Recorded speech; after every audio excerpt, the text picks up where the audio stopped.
Nderuara familje të rënëve për liri, i nderuar kryetar i komunës Zoti Latifi, të nderuar ministër Hoti dhe ministre Pacolli, i nderuar ish kryeministër Haradinaj, të nderuar deputet të Kuvendit të Kosovës, përfaqësues të institucioneve të sigurisë, shumë të nderuar të pranishëm.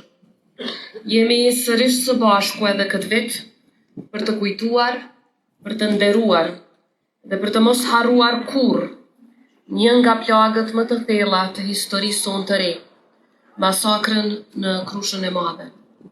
Në marsin e vitit 1999, kjo tokë u mbulua me dhimbje të papërshkrueshme. 241 banor të Krushës u masakruan nga forcat e regjimit gjenocidal të Serbisë. Në mesin e tyre edhe 7 fëmijë e 5 gra përfshirë një grua 7 zënë.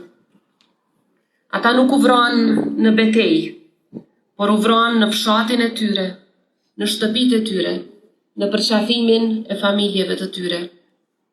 Ky ishte një krim me paramendim. Kjo ishte një masakër e planifikuar. Ishte një akt i qëllimshëm për të shuar jetë, për të shuar kujtesë, për të shuar vetë ekzistencën e banorëve të këtij fshati. Ishte një përpjekje për të shfarosur shqiptarët nga tokat e tyre. Por tragjedia nuk përfundon këtu. Edhe sot 64 banor të Krushës së Madhe figurojnë ende në listat e zhdukurve me dhunë. Janë plagë të hapura, janë mungesa të papërshkrueshme, që rëndojnë çdo ditë mbi familjet e tyre në radhë të parë, por edhe mbi ndërgjegjen tonë si kombë e si shtet, dhe histori të ndërprera që presin akoma drejtësi. Në mesin e këtyre plagëve të hapura qëndron edhe fati ende i pasbardhur i Ukshin Hotit, intelektualit të papërsëritshëm, mendimtarit të guximshëm dhe zërit që asnjëherë nuk pranoi të nënshtrohej. Ai ishte një figurë politike dhe akademike që artikuloi lirinë si të drejtë dhe si domosdoshmëri. Zhdukja e tij me dhunë mbetet një nga plagët më të thella të kësaj historie, një padrejtësi që nuk është shuar me kalimin e kohës. Por njëkohësisht fati i Ukshin Hotit është edhe provë e vendosmërisë sonë si shtet. Nga se sa herë që përmendet emri i tij dhe i gjithë atyre që akoma janë të zhdukur me dhunë nga regjimi gjenocidal i Serbisë, i rikthehet shtetit tonë e familjeve, jo vetëm dhimbja, por mbi të gjitha kërkesa për drejtësi. Rikthehet kujtesa se ka histori që kurrë nuk mund të mbyllen pa u zbardhur, sikurse që ka figura që askush asnjëherë nuk do të mund t'i zhduk, sepse përgjithmonë do të jetojnë në kujtesën e popullit tonë. Megjithatë, përballë tragjedisë me cilën u përball Krusha e Madhe nuk u thye. Nga kjo dhimbje pa mas, u ngritën gra që dëshmuan se jeta është më e fortë se vdekja. Një prej tyre është Fahrie Hoti, një grua që e ktheu dhimbjen në forcë, humbjen në qëndresë dhe lotin në punë e në dinjitet. Ajo, sikurse edhe të gjitha gratë e Krushës, dëshmuan se mbi jetesa nuk është vetëm të jetosh, por të ringrihesh, të ndërtosh, të mos dorëzohesh kurrë, e mbi të gjitha të vazhdosh çdo ditë të punosh për drejtësi.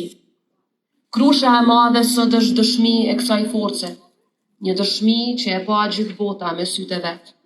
Është dëshmi se edhe kur gjithçka duket e humbur, njeriu mund të gjejë forcën për të vazhduar dhe për të luftuar për kauza më të mëdha se sa vetvetja. Por kjo forcë nuk e zaventson drejtësinë. Prandaj nga ky vend sërish kërkojmë përgjegjësi. Kërkojmë që autorët e këtyre krimeve të dalin para drejtësisë në mënyrë që dhimbja të mos mbetet pa emër dhe pa përgjigje. Vetëm kështu mund të ndërtojmë një të ardhme ku krime të tilla nuk përsëriten më. Sot, përderisa përkulemi para viktimave të Krushës së Madhe, ne bëjmë edhe zotimin e përhershëm se nuk do të harrojmë kurrë, se do të kërkojmë drejtësi pa u ndalur, se do ta mbajmë përgjithmonë gjallë kujtesën, jo vetëm si dhimbje, por edhe si përgjegjësi.